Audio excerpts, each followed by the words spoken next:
everyone. Today, we're jumping into a biblical puzzle that's been stumping people for, well, 2,000 years. How is it possible that Jesus has two different family trees?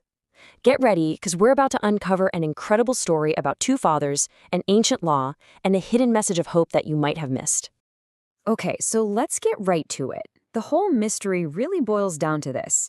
The Gospels of Matthew and Luke both give us a genealogy for Jesus, but they don't match up at all. So, what's the deal?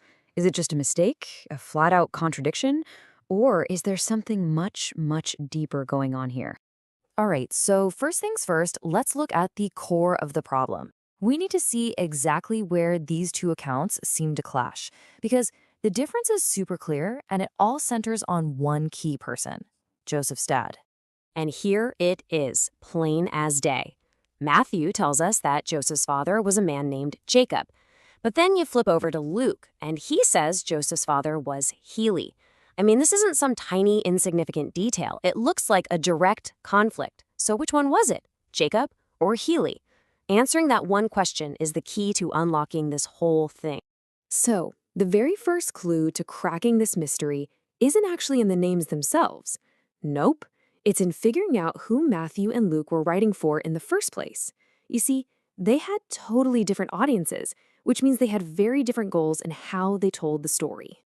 Yeah, this table really lays it all out for us. So you've got Matthew, right? He's writing to his fellow Jews, and his whole point is to prove that Jesus is their long-awaited Messiah king. So he traces the royal line down from Abraham. But Luke, he's writing for a totally different crowd, the non-Jews. He wants to show that Jesus is the savior for all of humanity. So he traces a natural human line all the way up to Adam, who is, the father of everyone. So this wasn't an error, it was a completely deliberate choice. But that only gets us part of the way there. It's helpful, but it still doesn't explain the whole Jacob versus Heli problem, does it? To really solve it, we need to dig into this incredible ancient Israelite law that just brilliantly resolves the entire contradiction. And that key is something called a Levirate marriage. It's this ancient custom from the Old Testament. The idea was basically this. If a man died before he had any children, it was his brother's duty to marry the widow. And get this, their first son would be legally considered the son of the deceased brother. It was a way to continue his family name and his inheritance. So you'd have one son, but two fathers, one biological and one legal. So how does this all connect to Joseph? Well, historians way back in the early church, like a guy named Julius Africanus, figured it out. He explained that Joseph's grandmother had two different husbands. With them, she had two sons, Jacob and Heli, so they were half-brothers. Later on, Heli got married, but tragically, he died before he could have any kids. So following that law of Levirate marriage, his brother Jacob married Heli's widow. And the son that they had, that was Joseph. And boom, just like that, the whole mystery clicks into place. So who was Joseph's father? The answer is both of them. Jacob was his biological father, his father by nature, and that's the line Matthew traces. But Heli was his legal father, his father by law and name, and that's the official line that Luke traces. So both accounts are 100% correct. They're just looking at it from two different but equally true points of view.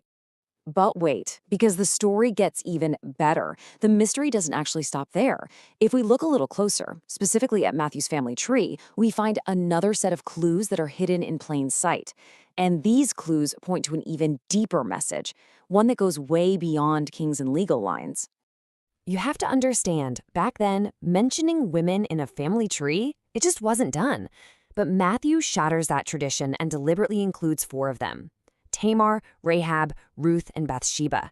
And these are not just any women. Each one of them had a really complicated, messy, or even scandalous story.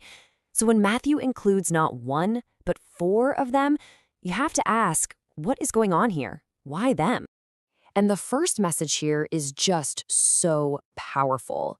By weaving women with stories of deception, prostitution, and adultery right into the Messiah's lineage, Matthew is shouting something from the rooftops. He's saying Christ didn't come for the people who have it all together. He came to enter right into our messy, broken lives to heal us. He's not ashamed of our pasts. And then there's this other layer. It's all about inclusion. Rahab and Ruth weren't even Jewish. One was a Canaanite, the other a Moabite. Basically, they were outsiders. Putting them in the official family tree of the Jewish Messiah, that was absolutely revolutionary. It's a declaration, right from the start, that this message of hope isn't for just one people, but for the entire world. So what's the big takeaway from this?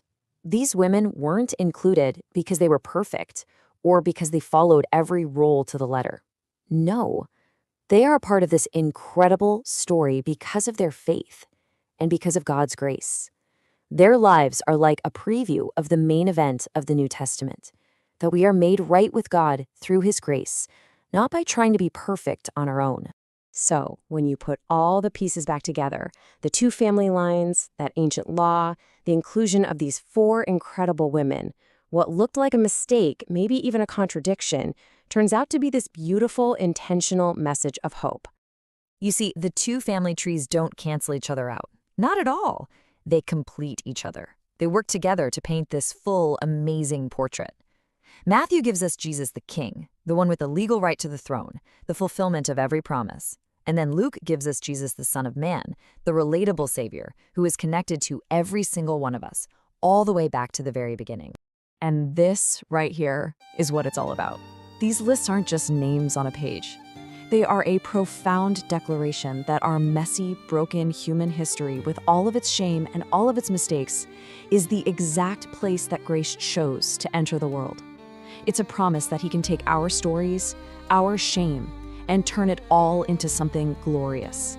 It's a message of love, of radical inclusion, and an unshakable hope that is reaching out for every single one of us, no matter who you are or what your story is.